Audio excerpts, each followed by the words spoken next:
الحمد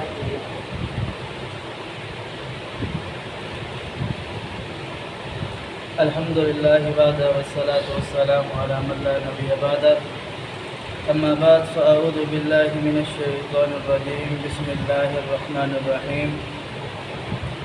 قال الله عز وجل في كتابه العزيز: إن ينصركم الله فلا غالب لكم وإن يخذلكم فمن ذا الذي ينصركم من بعده وعلى الله فليتوكل المؤمنون. إن ينصركم الله فلا غالب لكم اليوم.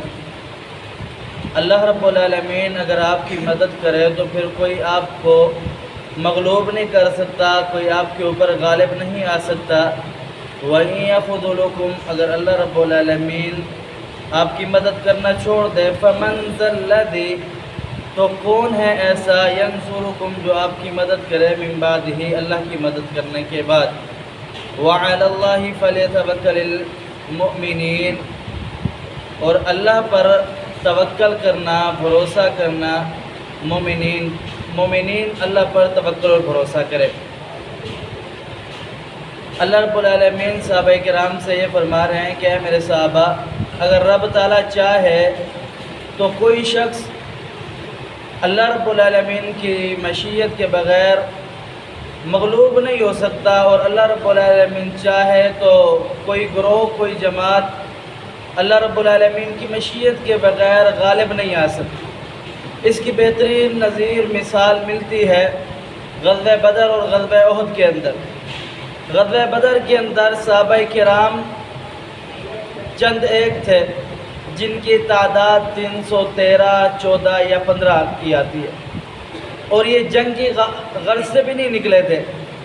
اللہ رب العالمین نے پیارے حبیب پیغمبر علیہ السلام کو وحی کے ذریعے سے بتلایا کہ یہ کفار انہوں نے آپ کا مکہ کے اندر مال بھی انہوں نے چھینا اور آپ کو طرح طرح کی تکلیفات بھی دی.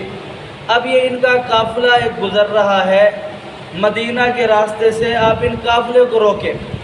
جب اس قافلے کو روکنے کے لیے گئے، قافلے کی جو قیادت کر رہے تھے ابو سفیان، جو کہ ابھی تک اسلام نہیں لے کر کے آئے تھے، وہ بڑے تیز دماغ بندے تھے. وہ قافلے کو لیتے جناب میدان بدر تک پہنچ گئے جو مکہ کے قریب ہے. تو جو صحابی جن کو رسول اللہ صلی اللہ علیہ وسلم نے منتخب کیا تھا اس قافلے کو روکنے کے لیے، وہ جا کر کے وہاں پھنس گئے. پھر رسول اللہ صلی اللہ علیہ وسلم نے صحابہ کرام کو جمع کیا اور میدان بدر پہنچے. حالت و کیفیت یہ تھی، جب میدان بدر پہنچے، لڑنے کی تو دور کی باتیں، کھانے کے لیے بھی کچھ نہیں تھا میدان بدر کے اندر، اور تعداد بھی کم ہے، کھانے کو بھی کچھ نہیں ہے، نہ تیر، نہ تلوار، نہ نیزہ، نہ خود، نہ زرہ، کچھ بھی نہیں، نہ جنگی سامان. اور آگے سے جو دشمن ہے، مشرک مکہ کے جو دشمن ہیں، ان کے پاس ہتھیار بھی ہیں، سواریاں بھی ہیں، مال بھی بہت زیادہ ہے.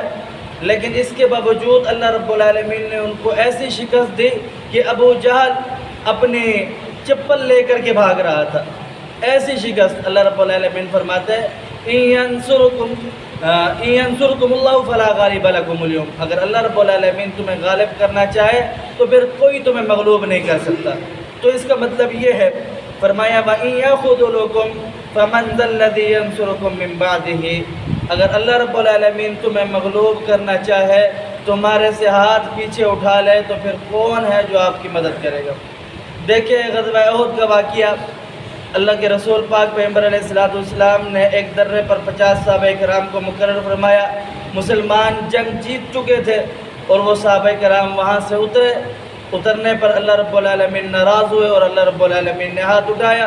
پھر اس کے بعد دیکھیں جیتی جتائی جنگ وہ شکست کے اندر تبدیل ہو گئی، اور مسلمانوں کو بہت بڑا خمیازہ بھگتنا پڑا، بہت بڑا. اللہ رب العالمین کی اس ناراضگی کی وجہ سے بہت سارے صحابہ کرام کو جان گنوانی پڑی. تو اللہ رب العالمین یہ بیان فرما رہا ہے کہ وہاں تمہارے پاس کچھ بھی نہیں تھا، لیکن پھر بھی اللہ رب العالمین کی مدد تھی، تو اللہ رب العالمین نے فرشتوں کے ذریعے سے آپ کی مدد کی اور کفار شکست سے فاش ہو گئے. صحابہ کرام کہتے ہیں کہ ہم کسی کو مارنے کے لیے اشارہ کرتے، ہمارے پاس تو تیلے تلواریں گنی چنی تھی، ہمارے پاس چھڑیاں تھی کھجور کی، ہم اشارہ کرتے اور بندہ کٹ کر کے نیچے گر جاتا۔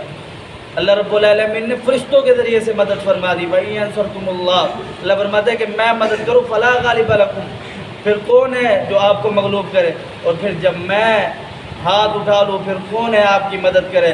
غزوہ احد کے اندر اللہ رب العالمین ناراض ہوئے، پھر صحابہ کرام شہید بھی ہوئے، اور حتیٰ کہ میدان جنگ سے فرار بھی ہوئی۔ حذیفہ بن یمان رضی اللہ تعالیٰ عنہ بیان فرماتے ہیں کہ مسلمان صحابہ کرام کو قتل کرنے لگے، افراتفری کا عالم ہو گیا، پہچانا ہی کوئی نہیں جا رہا تھا، صفے درم برم ہو گئی، ترتیب درم برم ہو گئی۔ حذیفہ بن یمان رضی اللہ تعالیٰ عنہ بیان فرماتے کہ میں صحابہ کرام کو روکتا رہا، رک جاؤ، یہ میرے ابا یمان ہے، اس کو نہ شہید کرو، نہ قتل کرو۔ مسلمانوں نے انہیں قتل کر دیا۔ پھر اس طرح کی کیفیت آن پڑی۔ اللہ رب العالمین یہی فرماتا ہے کہ مدد بھی میری طرف سے آتی ہے، نصرت بھی میری طرف سے آتی ہے۔ اگر میں مدد کروں تو پھر کوئی تمہیں اس دنیا کے اندر مغلوب نہیں کر سکتا، اگر میں تم سے ہاتھ اٹھا لوں پھر کوئی تمہاری اس دنیا کے اندر مدد نہیں کر سکتا۔ اس وجہ سے اللہ رب العالمین پر بیان فرما رہے ہیں وَعَلَى اللَّهِ، اور اللہ پر فَلْيَتَوَكَّلْ، مومن بھروسہ کرے اور توکل کرے، مومنون مومن۔ اللہ پاک سمجھنے عمل کی توفیق دے۔ اقول قولی ھذا استغفر اللہ لی ولکم ولسانی ولسائر